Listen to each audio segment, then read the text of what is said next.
Okay.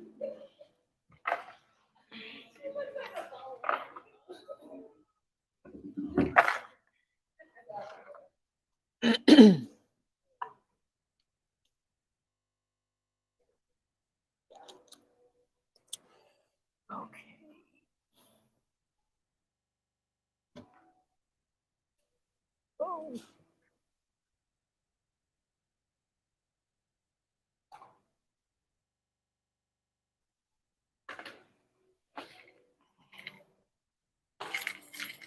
Hey, Michelle, can we cut the music just while thank you. Check, check, check, check.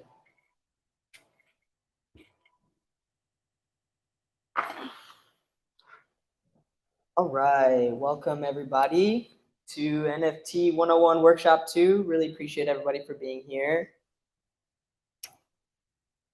Oh yeah.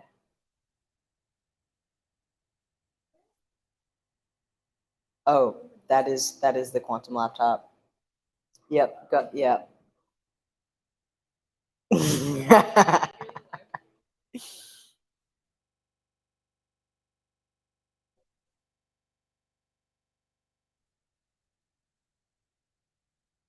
I think if you just go to the bottom.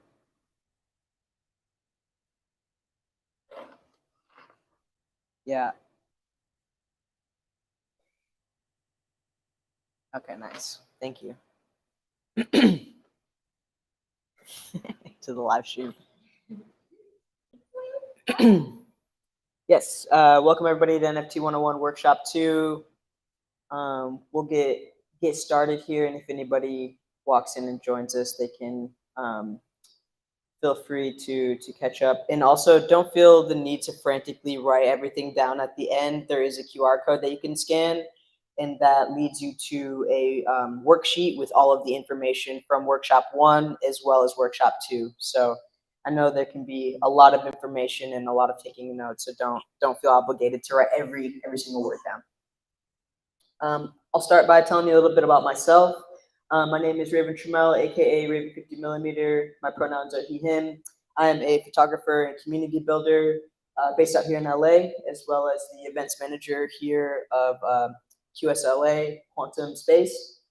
I've been in the NFT space going on 2 years now, and last year did a lot of experimentation with minting my artwork, specifically photography on the blockchain. This collection in particular, Hustle and Motivate, was a excuse me, a collection made up of 33 one-of-one documentary photographs that myself and Chelsea curated together, and this was minted on Nipsey Hussle's birthday last year. In this collection, each one of one had the memorial document that was given out at Staples Center attached to this as unlockable content for the collectors. And this collection sold out in 12 hours last year. In addition to those 33 one-of-ones, I also created 19 hand-designed 3D Polaroids and took some of those one-of-ones and redesigned them and reimagined them as a 3D Polaroid here, which these were sold as editions for various collectors, and an edition of 33. And what makes this particular collection important and hold a lot of value to me particularly is because this collection is partnered with Creed Academy, which Creed Academy is a school in South LA that focuses on providing resources to students experiencing homelessness and or extreme poverty. And a bulk of these photos were documented at Creed Academy when they had the Nipsey Hussle mural on their basketball court debuted. And after this collection sold out, I went to Creed Academy, got them set up with a MetaMask wallet, and donated 20%, which was 2 ETH to them at the time. In addition to my artwork, I'm also the founder of the 50mm Collective, which I myself and my fiancée Chelsea, we co-founded together. And this is 50mm Collective is a digital art collective that focuses on providing resources and opportunities to historically marginalized communities with a focus on BIPOC, LGBTQIA artists within the NFT space. We curate virtual art galleries, We have our ReadyWare, where 100% of the sales go back into the artists in the collective and collecting artwork from them, as well as various events that we host in person, including the Meta Masquerade. And these are some of the pieces from our ReadyWare collection, as well as some of the accessories with the Pearl pronoun bracelets and the signature pearl necklace. And this was our most recent virtual art gallery, visibility gallery, which was made up of 50 LGBTQIA identifying artists within the NFT space, and over 80 art pieces were curated into this virtual art gallery. And this particular gallery was pretty special because we took this on tour during NFT NYC. So we were able to showcase, not only the gallery, but all of these artists all around New York City, Harlem, Manhattan, Brooklyn. And these artists are literally from all over the world, and we were able to showcase them in that special way. All right, now we will get into the nitty gritty. We'll start with 5 things you need to know to buy and sell NFTs. First thing, you will need access to secure internet and a private device. I would recommend you using your computer or your phone or an iPad. Computer is just more straightforward, easier to click around. You will also need a crypto wallet, which you have a hot wallet, which is known as MetaMask or Rainbow Wallet, or you also can have a cold wallet, which is a Ledger or a Trezor. And when you have a cold wallet, you're able to link it to your hot wallet, and also be able to go through transactions that way. I would highly recommend getting a cold wallet and securing your assets on that versus storing everything on a hot wallet. Question.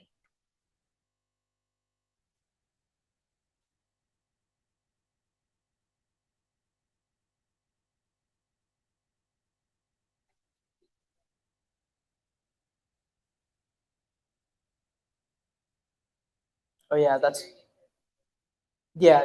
so you would, the question was, why would you want to use a computer versus a cellular device to set up your wallets and things like that to buy and sell NFTs? And that's just because of security. Your computer is going to be more secure, and you're also not able to link or connect your cold wallet if you have a Ledger or Trezor to your phone. You're going to want to do that on your laptop, but it's mostly just for security reasons why you'd want to do it on your computer. Did that answer your question?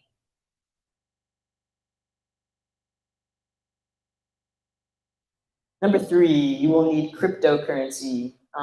You can mint on Polygon blockchain without any cryptocurrency to start, but you will need at least a little bit of Ethereum, Matic, or Tezos, depending on which blockchain you're planning to mint your NFTs on. And you can get cryptocurrency from different exchanges such as Coinbase, Binance, KuCoin is another one. I'm pretty sure you can buy directly from your MetaMask wallet as well. Oh, yes, question.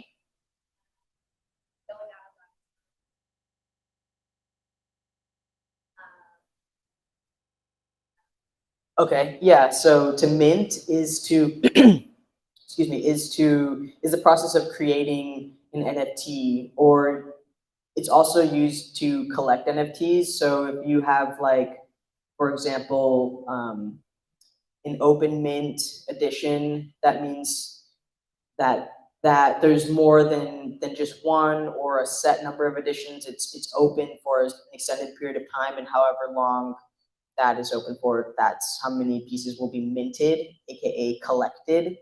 So it kind of goes both ways depending on if you're an artist or a collector. So if you're an artist, you would use the term mint when you are essentially uploading your artwork to the blockchain. So that's the process of minting your artwork, is uploading it to the blockchain. And from a collector perspective, if you were to mint a piece from a collection, that would mean you're collecting that piece.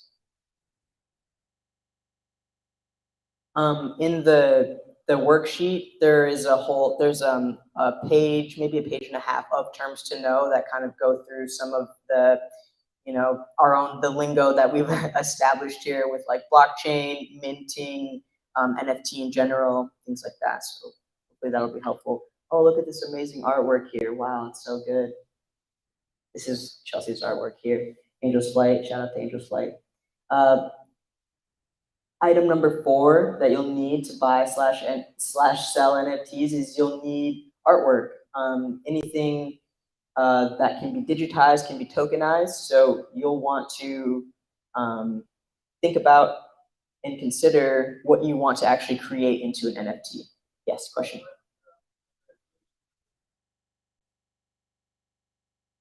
That's totally up to you as the artist. You're not obligated for a photographer's. For example, I don't have to upload high resolution if I don't want to. I kind of take into consideration also web loading. So you're not going to want to have this huge file uploaded necessarily to a website because it's going to take longer to load, and we all know we have like this much patience as people. So if a web page is going to take longer than 2 to 3 seconds to load, people are going to click off of it. So I try to be mindful of that as well. Something to consider.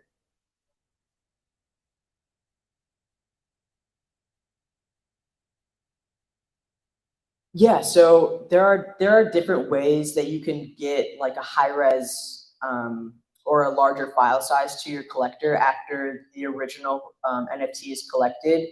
So for example, if you want to include a high res photo or another larger file, you can connect directly with the collector most of the time on Twitter. And whether that's exchanging, you could grab their email address and email it to them. On OpenSea, you can add items as unlockable content, which is what I did with Hustle and Motivate, and uploaded a link that directed people to a PDF that they could download. I'm trying to think of other ways, but those are the few that come to mind. Does that answer your question?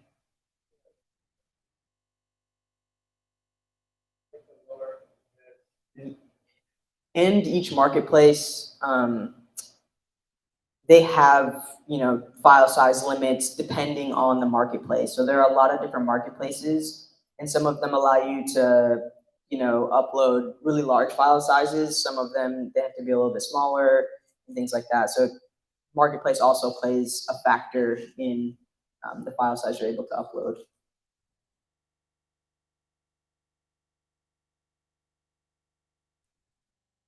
All right, item number 5, you will need a plan for where you are minting and selling your NFTs.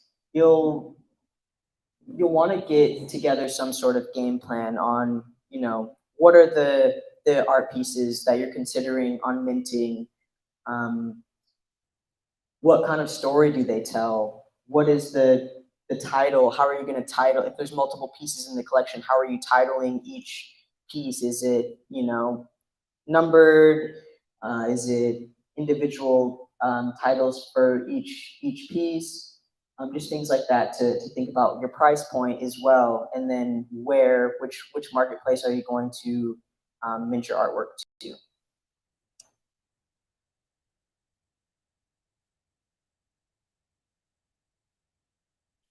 All right, now we will get into Ethereum marketplace breakdown. So there are, like I said, different blockchains. So Ethereum is a blockchain. You have Tezos blockchain.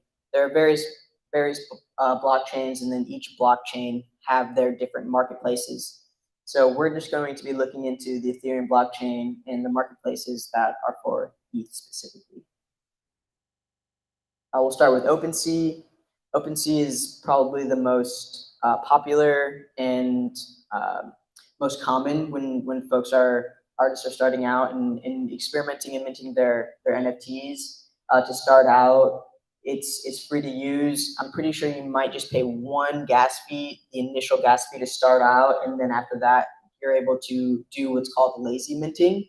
So that passes on the gas cost to the buyer rather than yourself as the artist who's uploading or minting your artwork. They also have options to buy now versus set your NFT for an auction.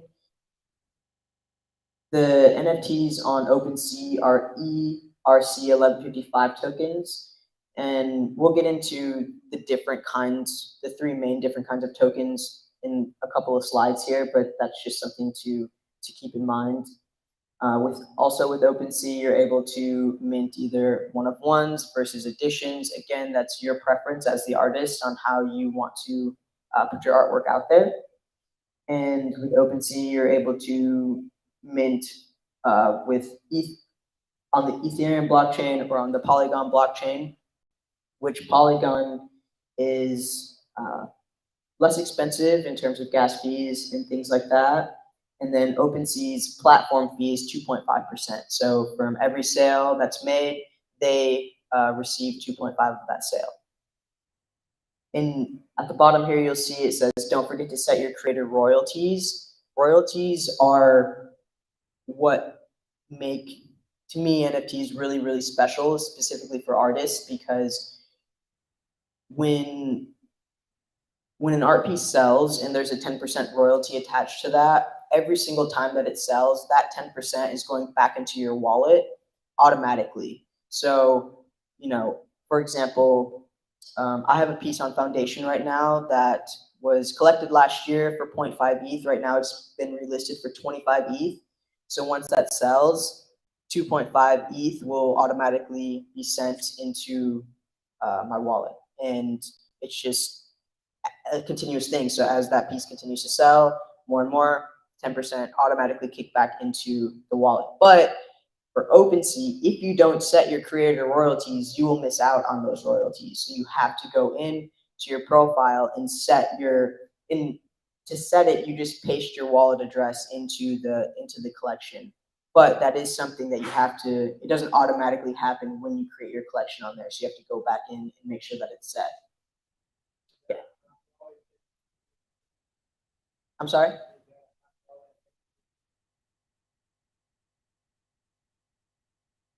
I would say for it's up to you and how you want to like use your royalties too. So maybe I always recommend cold wallet, just cold storage for anything, because you can always transfer it out to a hot wallet if you want. But just to keep things more safe and secure, I would only use your cold wallet rather.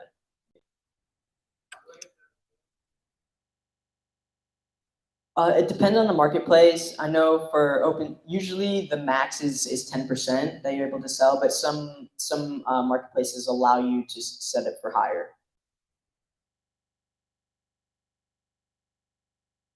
All right, next up we have Foundation, which is also a pretty popular NFT marketplace.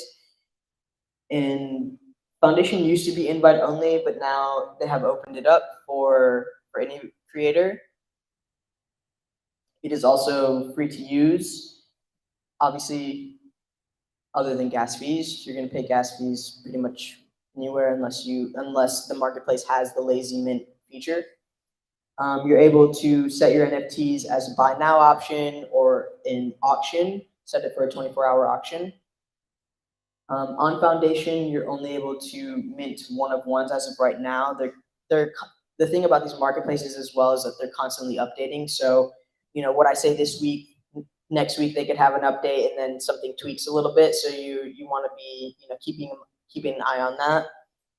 With Foundation, this is only on the Ethereum blockchain. You're not able to switch quite yet, and this platform takes 5% of the final sale. So just keep that in mind. And then we have Zora, which is another popular marketplace, specifically because of their 0% marketplace platform fee. They are free to use. They are a protocol and a marketplace, so meaning that people are able to use they're open source, so people are able to use the code that Zora has, and it it's just open for anybody to check out. And if they want to essentially build their own marketplace or their own platform that operates similarly to Zora, they're able to use their source code. With Zora, the NFTs on there are ERC 721, again on the Ethereum blockchain. And with Zora, you're able to mint editions as well as one of ones, and you're able to auction those off or set them. The editions are a new thing with Zora, and it's in there. It's pretty exciting just how the different like functionalities and ways you're able to tweak their edition specifically. You can set an open edition. You're able to, have it open for a certain specific amount of time. So like maybe you want it to go live, next Friday for a certain amount of people, and then that's the pre-sale, and then you set the public sale at a later date. That's kind of like a cool way to go about it and kind of incentivize your collectors as well. But yeah, that's Zora. Pretty cool. And then Quantum Studio, which is not Quantum, is out right now, which is completely curated, and we're here at the physical space. But Quantum Studio is not out yet. This is what's coming for Quantum. This will be a new marketplace, and this will be available for public the end of December, beginning of January. So something to look forward to as you're getting your artwork together and putting your collections together. I'm particularly excited about this because of the artist profiles that were really like, when you spend so much time, for example, on Shopify and like creating your whole store and getting all of your information in and things like that, you find it difficult to venture away from there and then try to find another place to build on. So we're really taking into account artist profiles and being able to, add longer descriptions and really dial in and let people know who you are as an artist.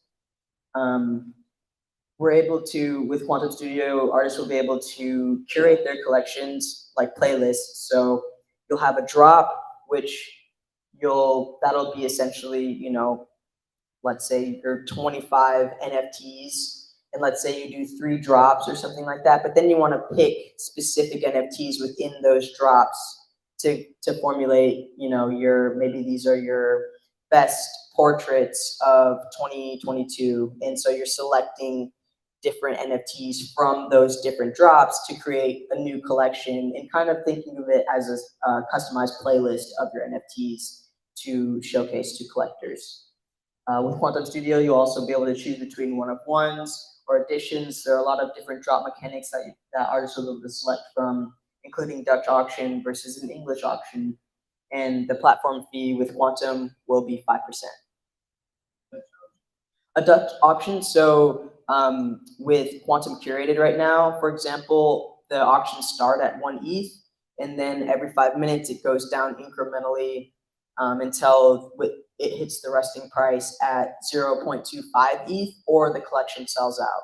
So it kind of depends on the timing of the collection selling out.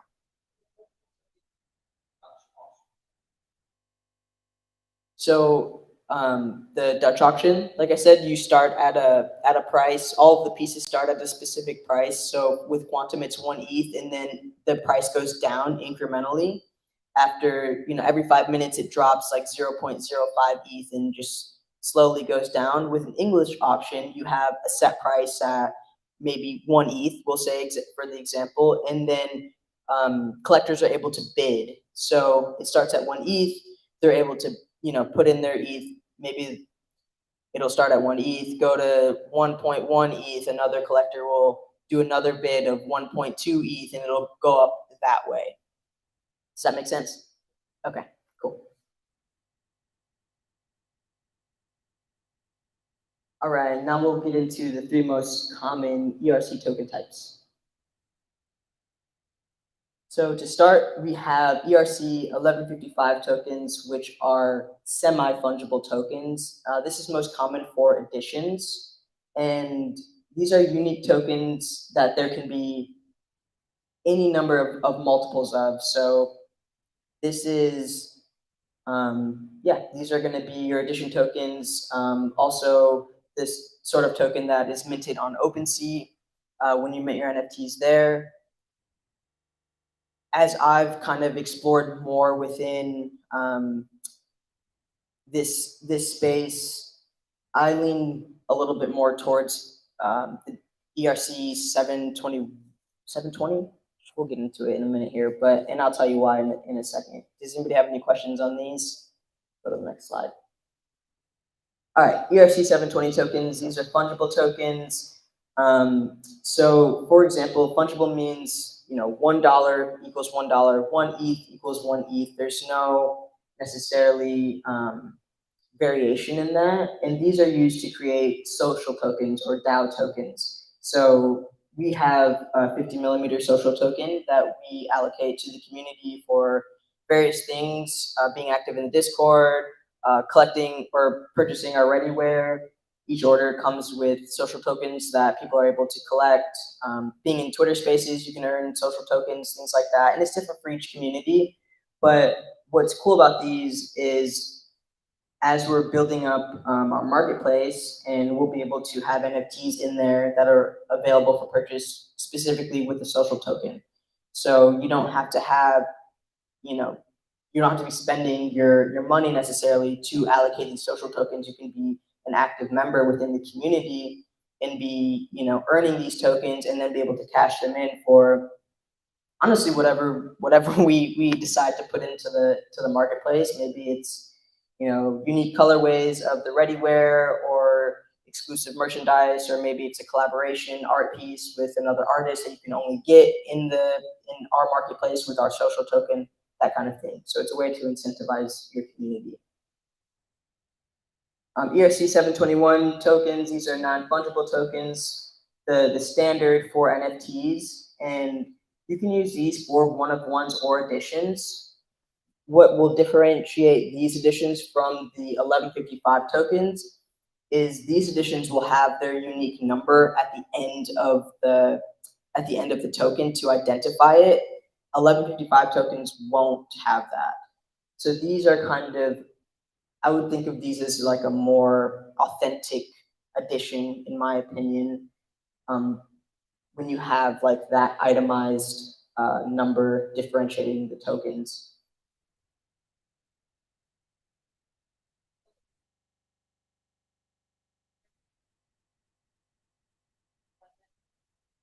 Like you said, the ending number will be different.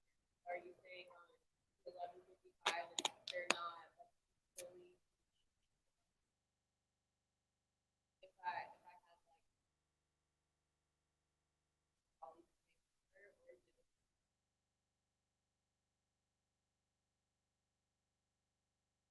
I don't think I'm like for these editions. So like, let's say this was, or there was an NFT with this token, and there was an edition of 50. As the collectors mint those editions, it'll say on their token they minted number 1 or number 15 or number 9. When you have the 1155 tokens, it doesn't say that. It's just an addition. It's just one of them, whichever one, we don't know. But yeah. Does that answer your question? Does that make sense?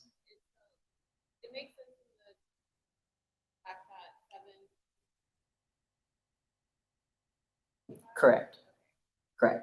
And what I've learned is that with these tokens specifically, you're able to use these to token gate different things. So you can, and that means like, a collector has to have a specific NFT or a specific token to access, a web page or what else?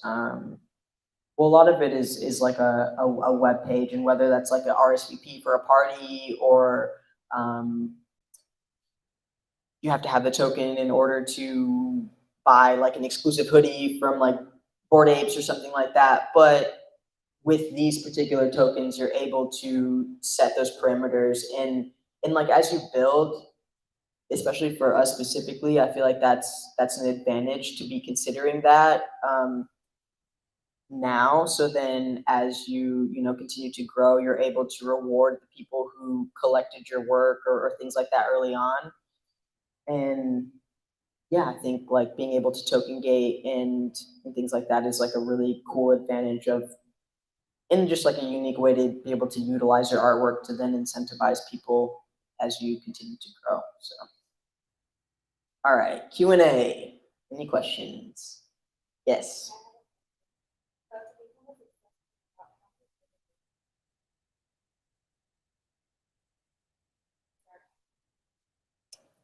All right. The question was to have a successful drop, or how many pieces would you have in a successful drop?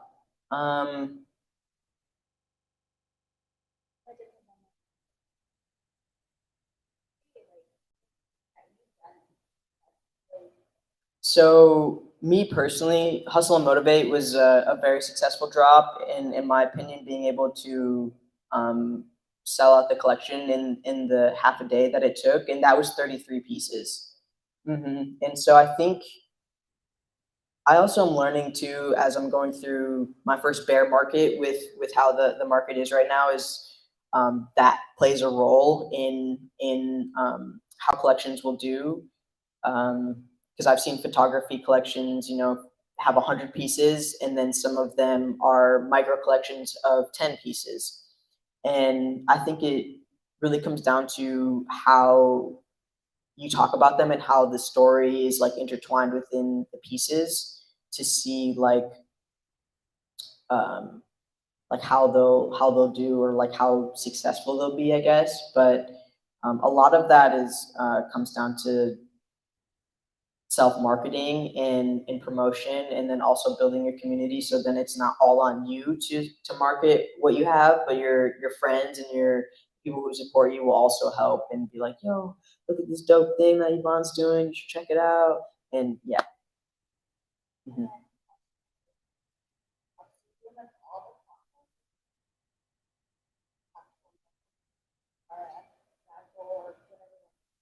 So when you're ready to mint your collection, um, rule definitely you don't want to mint the same piece on multiple marketplaces, but it is good to experiment and try different marketplaces to see like what feels best and um, what works for you. And yeah, I think it's okay to differentiate and to try different marketplaces, and also keep in mind you could, if you create a lot of different kinds of artwork, you can use the marketplaces to differentiate your artwork. So maybe you have photography on Quantum Studio, and then you have, like, if you do paintings or something, maybe those are minted on Zora or things like that. So yes.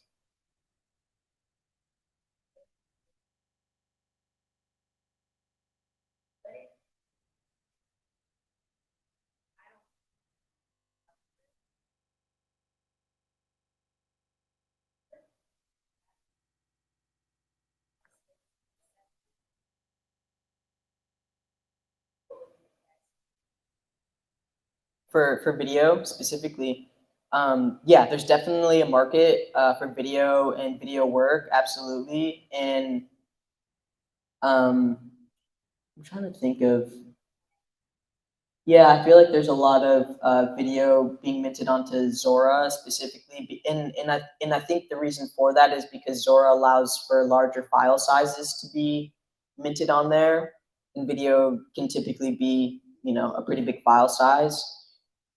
Um, for video, you can go a couple of different routes. You could do something like you mint, let's say for this example, it's a 1 minute long, like uh, just mini doc or something that you put together. Um, and you could mint that as the NFT, the whole 1 minute video, and that's just like a one of one. Set it for an auction and see how that goes. You could also take stills of the 1 minute. You could take frames of the 1 minute video, and I don't know, if you're shooting 30 frames a second or something like that, and you can do the math and figure out how many frames you would have, but you could mint those at a lower price point and have those also be unique one of ones, each of the frames or a few of the frames. And then maybe holders of those frames will be sent the complete video. So then you're getting more unique collectors. You're able to price it a little bit lower because there's more of them. So then the price point is more accessible. It's just a lot of just things. I'm just throwing things out there to consider. But yeah, Zora is probably a good place to check out for video because of the larger file sizes, and as well as object. I don't know if you've looked into Tezos, minting on Tezos blockchain at all versus Ethereum, but that could be another place to check out. And if you mint on there, you get your feet wet on there. We have an open call for the Meta Masquerade with object, so we'll be minting the collection on there. So that could be an opportunity for your artwork to be shown. Yes.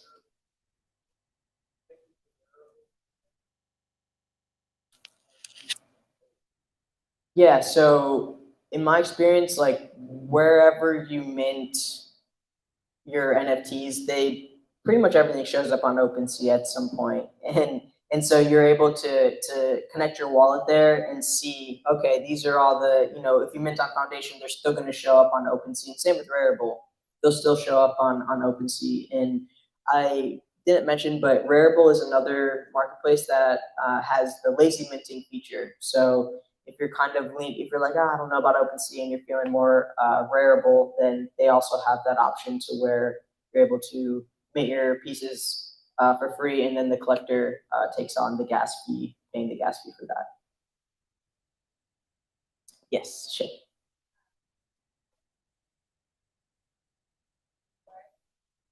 How do you know what's a good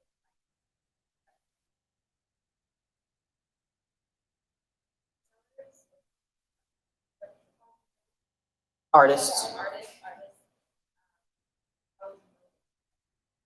That is like I feel like the question that everybody, all of us have, and so I can speak from my experience. I found what's called my floor price. When I first started out, I like made this animation of this photo that I took, and I'm like, oh yeah, it's crazy, 1 ETH, and like put it out there. It was like boom. I was like wiling out. Like, why did I do that? And that was like just starting out, and so I backtracked and found some photos that I resonated with and put together. It was just four photos, and did like a really low price point just to see. It was 0.08 ETH because I'm a Kobe fan. Like that was like my thought process through it, and that piece was part of an auction that was going on Clubhouse, and so that piece ended up selling for 0.11 ETH. And so once that sold, that was like, okay, that's my floor price. And then I'm able to build from there. And also don't like think about that too much, because you don't want to get to a point to where your price or your pieces are like, and I don't know, it's tough because it's different for every artist. Like some people, some artists are selling their work at 5, 10, 25 ETH, and that's just like the base price for their work. But then you get to a point to where it's only accessible by like a very small amount of people, and it's kind of like a trade-off. But and then you can do things too to where maybe you're one of ones or that price point, but then you have additions that are more accessible in a lower price point to where more people are able to collect your work. So sorry, that was a lot. I hope that was helpful in answering your question. Feel free to ask a follow-up.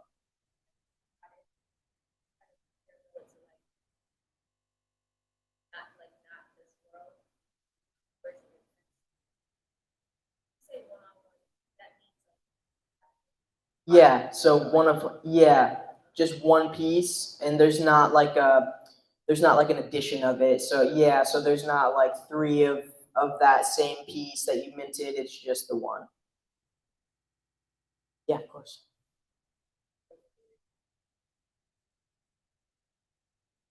Be active on Twitter.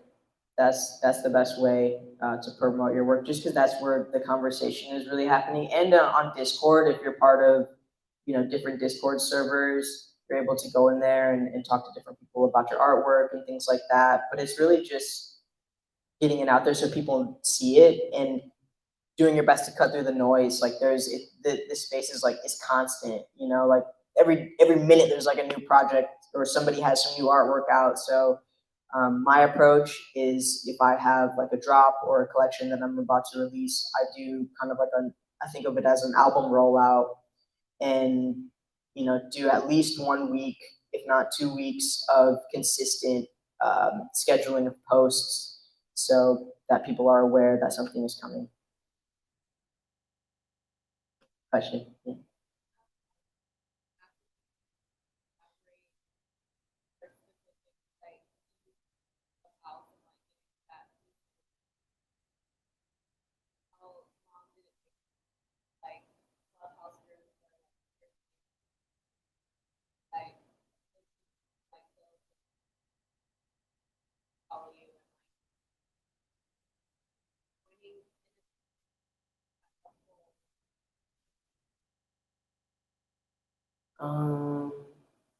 So yeah, to start, we were all on Clubhouse. There wasn't Twitter Spaces, so that's where I feel like now we've kind of transitioned onto Twitter Spaces, and there's more conversations happening there.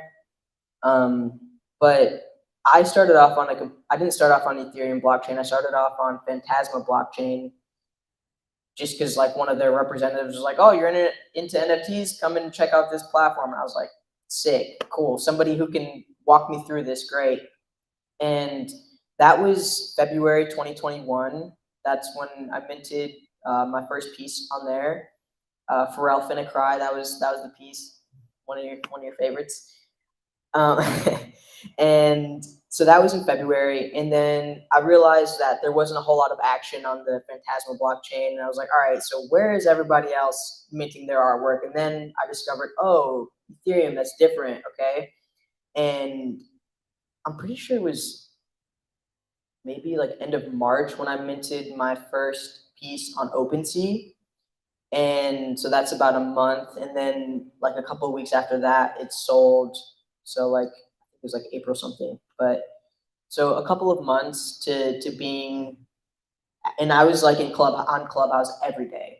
Like I was in Clubhouse in December 2020, just trying to figure out more information on cryptocurrency and how to invest, and oh my God, the pandemic and all of that. And then I started hearing like people mentioning they're selling their digital artwork and like word NFTs, and it's like, okay, what's this about? And started doing research and looking into that. But after December, whatever that date was, like I was in Clubhouse every single day, just trying to get more information, and then kind of wandering into different rooms, and that led me into the Black NFT Art Clubhouse room, and made a lot of friends through that, and just have kind of been in the, following a lot of artists in that way too, and then following who they're sharing, and it's just kind of like a cycle of that of connecting with people, and then continuing to grow. And yeah, so a lot of hours on Clubhouse, a lot of tweets going out, supporting other people's artwork, and letting people know about my artwork. Clubhouse is, how could I describe Clubhouse? It's audio. It's like an audio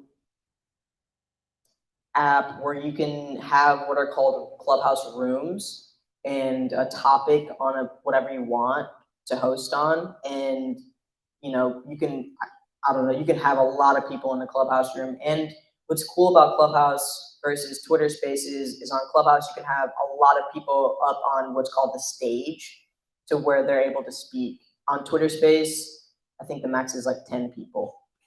And so, Clubhouse rooms have the ability to get really, really big if you have like a good following on there. Yeah, Shay. Okay, so for someone who's just starting, what would you say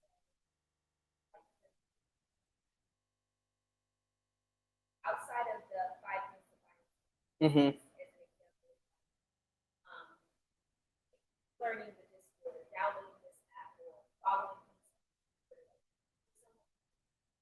for us to learn what would be Yeah. things to start? Yeah.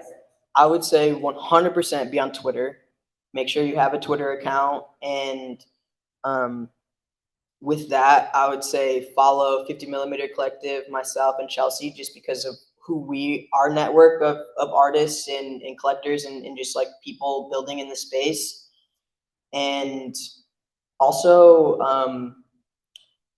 as you're following people, see what resources that they're providing. Like, we have a YouTube channel, for example, with different tutorials on like how to set up your MetaMask wallet, and it literally walks you through it, or how to add 50mm Collective social tokens to your MetaMask wallet. So as you get those, you can see them showing up in your wallet, and things like that. And so YouTube is a good resource, Twitter, and then Discord is also a really great resource.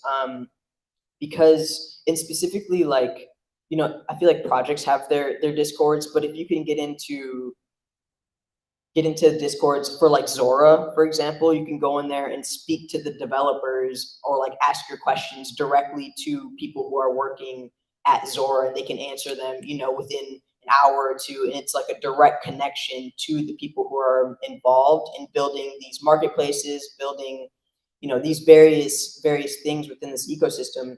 So having that as a resource to like directly connect to, the CEO or whatever of different companies that you have questions to, I think is really, really great, because we're all learning. And so I'll be blowing people's Discords up. I'm like, yo, I'm on Manifold trying to figure, and like typing out my questions, and I'll be checking, and I always get a response, and that's how I'm able to like troubleshoot a lot of things. It's like, because everything is so new and we're all learning, it can be kind of daunting, and like, oh dang, I'm kind of stuck here. But I always go, if you're able to find like getting into their Discord servers, that's super, super helpful for just like asking whatever questions you have.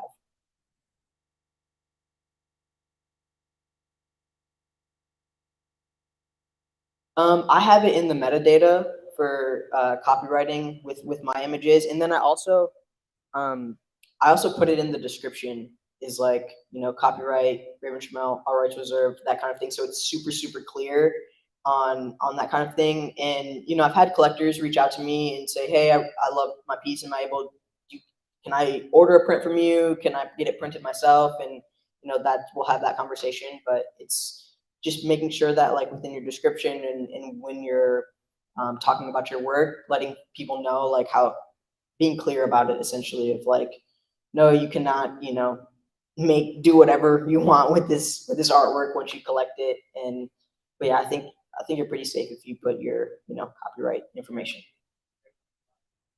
What'd you say? Not at this moment. I don't. Yeah. Yes. Totally fine if you look at it.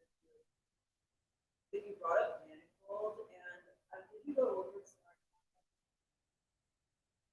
Smart? No, we didn't touch on that. But I can do my best to answer your question if you have it. But okay. Honestly, very good talk to that. Or Yeah. I'll be around for a few minutes. Yeah. Yeah, for sure. Yes. That's great. That's what we're here for. Yeah. how would you avoid people from stealing your work? That's the part I'm still, I don't understand. Right, like how do people not or It's really just kind of like a trust system thing right now. Like, technically, somebody could do a screenshot or copy and save and remint, but the community is so tight knit that like when we see that happen, we're on it. Like we're reporting it, we're sharing it on Twitter, we're blowing it up. Like, yo, this is fraud. This is a scam. You know, like we're really good and diligent. Like I've seen that happen to some artists. It's not like I'm not gonna say it's not common, but it happens, you know. And especially with bigger projects, you see like scam projects pop up almost right away, and just being really diligent as a community to go report that, let OpenSea know. OpenSea's or whatever marketplace, they're good at like flagging that and taking it down. So just making a lot of noise and letting your people around you know too. Don't just like deal with it in silence. Like let folks know, hey, this is fake. This is not my artwork. They stole it. That kind of thing.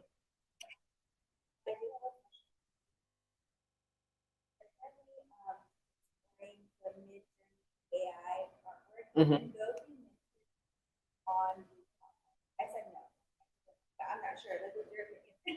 They technically can. I mean, Midjourney and DALL-E, that is an art form. Being able to, you know, come up with various combinations of words to create a visual representation of that. You are able to do that. I feel like it's kind of like you want to add something to it or add your own flair. I don't know. I'm not in the AI world necessarily and don't really know the ins and outs of that. But to answer your question, yes, you are able to mint those pieces. Yeah, Shay. This might be so I know it says it's right. So I have a crypto and you can only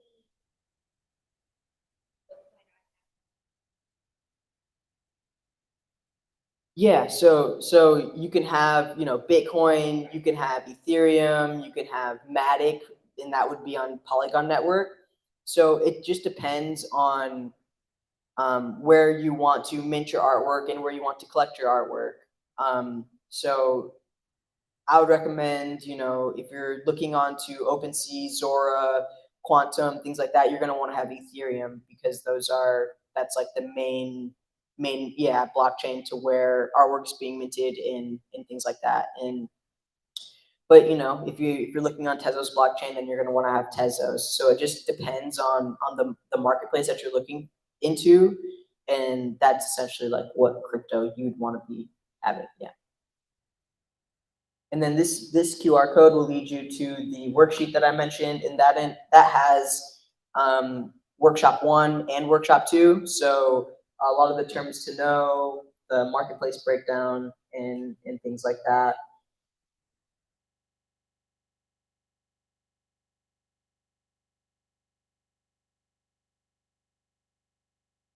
Oh yes.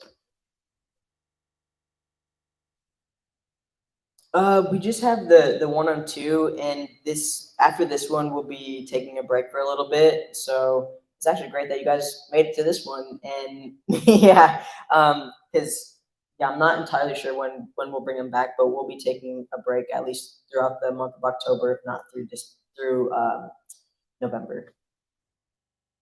But I'll probably start hosting spaces, whether it's through my personal account, Raven 50mm, or 50mm Collective, and it'll be similar things. Like I'm always here to answer questions or things like that, and just kind of like provide information. We also have a Discord, Quantum, as well as 50mm Collective, and we're able to answer people's questions and things like that in there too.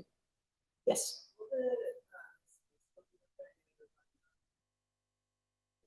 Yeah, yeah. So QSLA is still open Wednesday through Sunday, 12 to 7 p.m.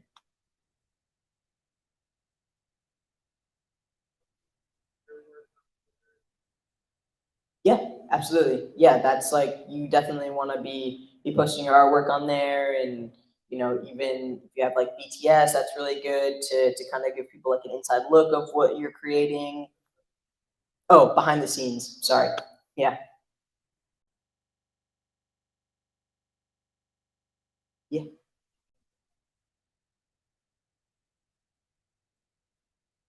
Oh yeah, for sure. Yeah, and like, posting to Twitter isn't minting it to the blockchain, and so yeah, you can share it. That's you want to do that. You want to post your artwork, especially if you're planning on minting it as much as you can, and talk about it as much as you can to let folks know, like, hey, I have this awesome artwork. I want you to check it out. But what you don't want to do is you don't want to mint it to, let's say, I don't know, OpenSea, and then go and mint the same piece to Zora or something like that. That's a big no-no. But posting it, Instagram, Twitter, social media, letting people know about it, that's great. You definitely want to do that. Any other questions? Cool. Awesome. Thank you all for coming.